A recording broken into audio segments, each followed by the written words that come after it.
வருடத்துக்கு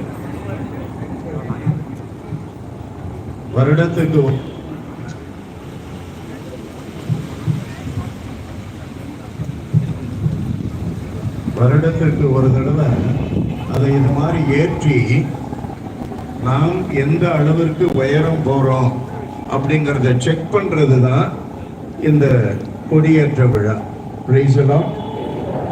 அப்ப இதனால கொடியேற்ற விழா நம்முடைய வாழ்விற்கு ஒரு செக்கிங் பாயிண்ட்.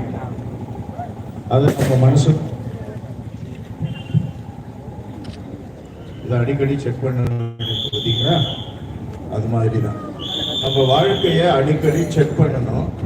வருஷத்துக்கு ஒரு தடவை இந்த கொடியேற்ற விழாவில் அதை நம்ம நினைவூட்டுகிறோம். வாழ்க்கையை செக் பண்ணி பாருங்க அப்படி. அன்பானவர்களே, இது ஏற்றப்படுவதை போல நம்முடைய உள்ளம் வான் நோக்கி இருக்கணும். கிறிஸ்துவனுடைய மதிப்பீடுகளை நோக்கி இருக்கணும். ஆண்டவர் சொன்னார் 1:27 தொடக்க நூலில், உலகை மேம்படுத்துங்கள், ஆதாம் ஏவாளை ஆசீர்வாதம் பண்ணி வழிகை பெறுங்கள், உலகை மேம்படுத்துங்கள். அப்ப நம்முடைய வாழ்க்கை வழியா, வார்த்தை வழியா நாம் நம்புகின்ற இந்த கடவுளுடைய கிறிஸ்துவனுடைய மதிப்பீடுகள் வழியா நாம் நம்பி குலதெய்வமாக அப்படிதான் நம்ம சொல்லணும். அன்னை மரியாவினுடைய வாழ்க்கையில இயேசுவை பின்பற்றிய விதங்களை நாம் நம்முடைய வாழ்க்கைக்கு கொண்டு வந்து உலகை மேம்படுத்துகிறோமா, குடும்பத்தை மேம்படுத்துகிறோமா, நாம் வாழுகின்ற அந்த அன்பியங்களை மேம்படுத்துகிறோமா அப்படின்னு செக் பண்றது தான் இந்த கொடியேற்று விழா. கொடியேற்றி அதை நாம் சிறப்பான முறையில செயல்பாட்டுக்கு கொண்டு வருவோம். மரியே வாழ்க.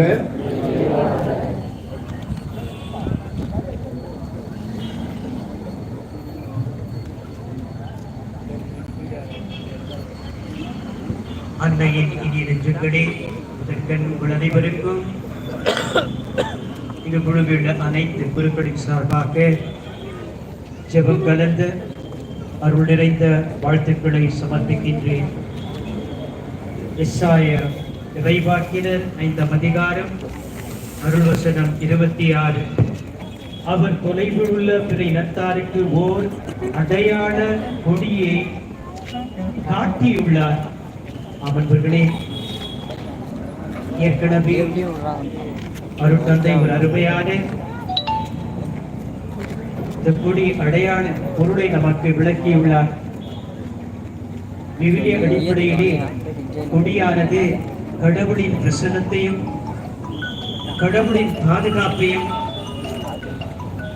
கடவுளின் வழிநடத்தலை நமக்கு சுட்டிக்காட்டக்கூடிய ஒரு அடையாளமாக இருக்கின்றது. ஆதலால் இந்த கொடியை நான் மேலே இன்று வைக்கும் போது இறைவனின் பிரசன்னத்தை உணர்வோம். குறிப்பாக அன்னை கன்னிமரியாள் நமக்கு காட்டக்கூடிய அந்த பாதையில் நடப்பதற்கு முயல்வோம், மன்றாடுவோம். ஆமென்.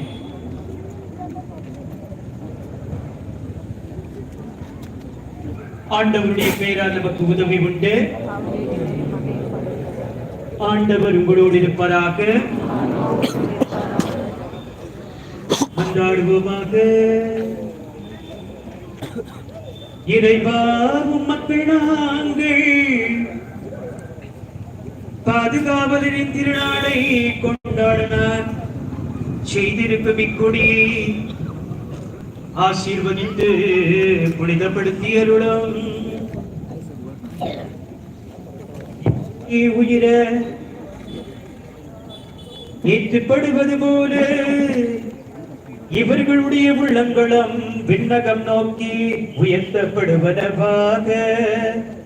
இந்த நவ நாட்களில் கொடியை காண்போர் அனைவரும் உம் திருமகன் இயேசுவின் தாய் ஈன்றெடுத்த அன்னை மரியாவை கண்ணோக்கி அவர் தம் மாதிரியை பின்பற்றி உமக்கு உகந்தவர்களாய் வாழ்வார்களாக. எங்கள் ஆண்டவராகிய கிறிஸ்து வழியாக உம்மை மன்றாடுகின்றோம்.